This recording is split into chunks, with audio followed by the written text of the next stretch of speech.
Finalmente, vamos a abandonar la hipótesis de régimen estacionario. Vamos a describir algunos experimentos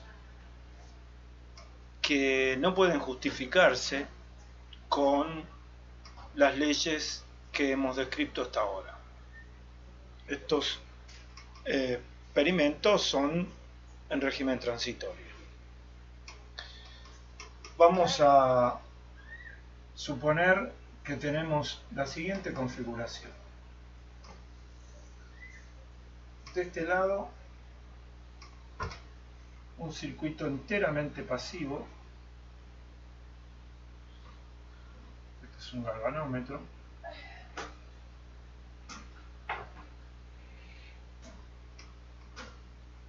Que está conectado en un circuito en donde no hay ninguna fuerza electromotriz. Este circuito está enfrentado a otro muy similar, pero en el que sí hay una fuerza electromotriz. Vamos a hacer algo para que no haya confusión. No hay ninguna conexión eléctrica entre un circuito y otro, simplemente están enfrentados. En este circuito hay un interruptor y hay una fuerza electromotriz.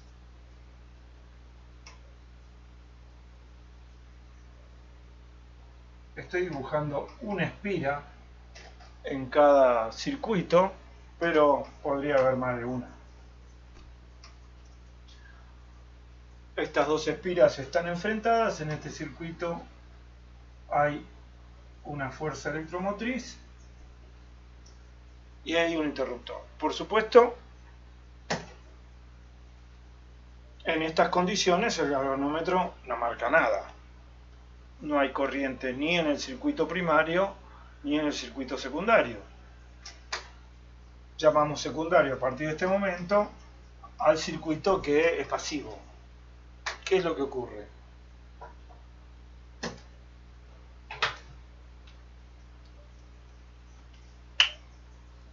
Cerramos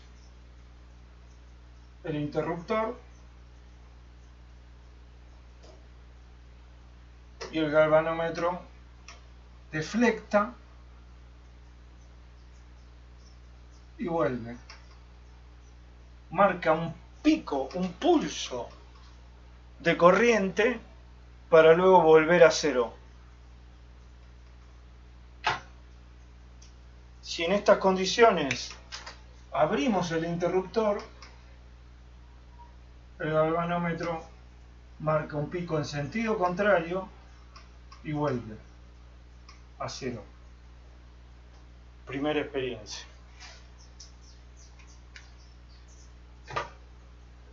Segunda experiencia.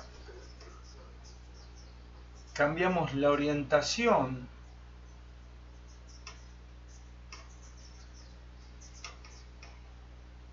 entre los circuitos, entre las espiras que están enfrentadas.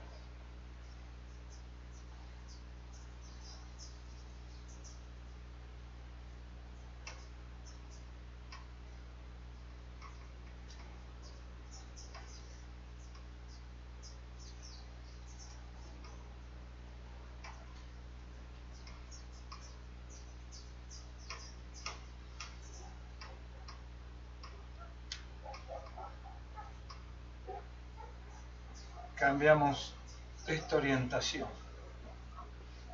Por supuesto que si lo hacemos con el interruptor abierto, no ocurre nada si no hay corriente ni en el primario ni en el secundario. Pero si con el conector, con el interruptor cerrado, alejamos, mejor dicho, cambiamos el ángulo, no estamos alejándolo, cambiamos el ángulo entre los planos de las espiras, haciendo que estén menos enfrentadas, cuando nos movamos hacia ese lado, de manera que estén menos enfrentados, el galvanómetro se va a desviar para el lado que se desvió cuando aquí abrimos el interruptor. Y si luego volvemos, me equivoqué, volvemos a enfrentar las espiras, el galvanómetro hace un pulso, pero ahora para el mismo lado que cuando aquí cerramos el interruptor. En todos los casos movemos mientras está el movimiento, se produce el efecto. Cuando el movimiento se detiene, cuando el estado vuelve a ser estacionario, la corriente desaparece. Tercer experimento. Alejamos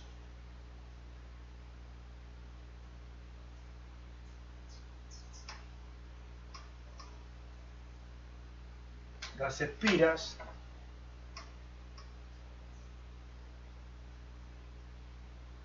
manteniendo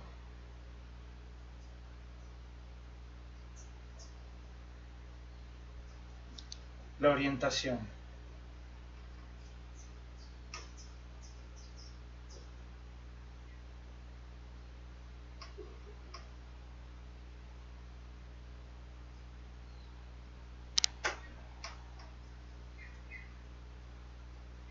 Las alejamos sin cambiar el ángulo.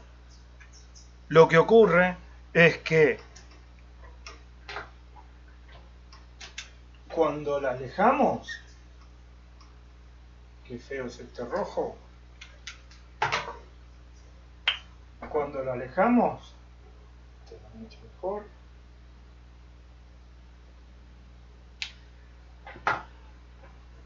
la aguja del galvanómetro se mueve para el mismo lugar que cuando abrimos el interruptor, que cuando disminuimos el enfrentamiento, es decir, cuando las inclinamos un ángulo de manera que los planos de las espiras no sean paralelos.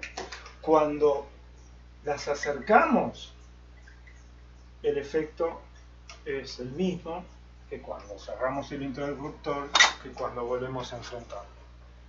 Y lo mismo ocurrirá, un cuarto experimento, si manteniendo las distancias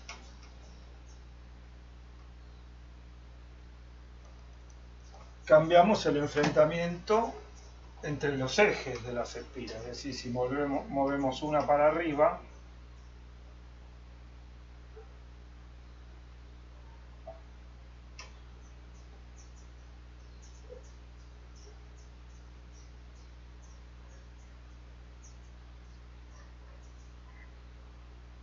y una para abajo.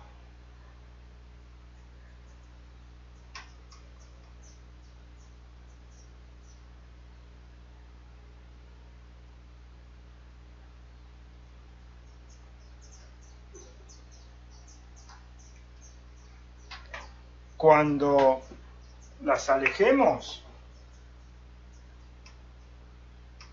el galvanómetro deflectará para el lado que lo hizo cuando abrimos el interruptor, cuando las dejamos de enfrentar o cuando las alejamos.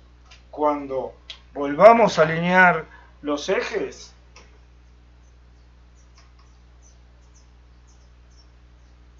la deflexión siempre transitoria, un pulso mientras se está produciendo el efecto que después desaparece. Qué feo quedó esto.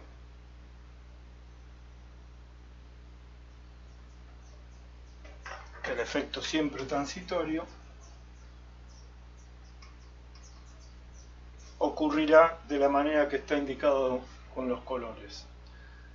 ¿Cuál es la explicación que admiten estos fenómenos, estos experimentos? Lo que podemos advertir rápidamente es que algo tendremos que hacer con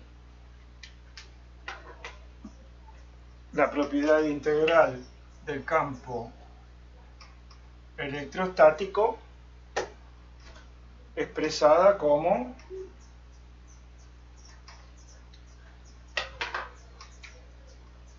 la circulación de E en un camino cerrado igual a 0. ¿Esto se podrá mantener? Evidentemente, o no evidentemente, pero podemos llegar a la conclusión que no se puede mantener. Porque si circulamos a lo largo del circuito secundario, es una circulación cerrada que no podrá valer 0 mientras el galvanómetro está marcando una corriente eléctrica, porque si hay una corriente eléctrica a lo largo de este circuito es porque hay campo eléctrico adentro del conductor, y si hay campo eléctrico dentro del conductor, la circulación no es 0. Esta clase de fenómenos es la que va a explicar la ley de Faraday, que vamos a ver cuantitativamente en los bloques que siguen.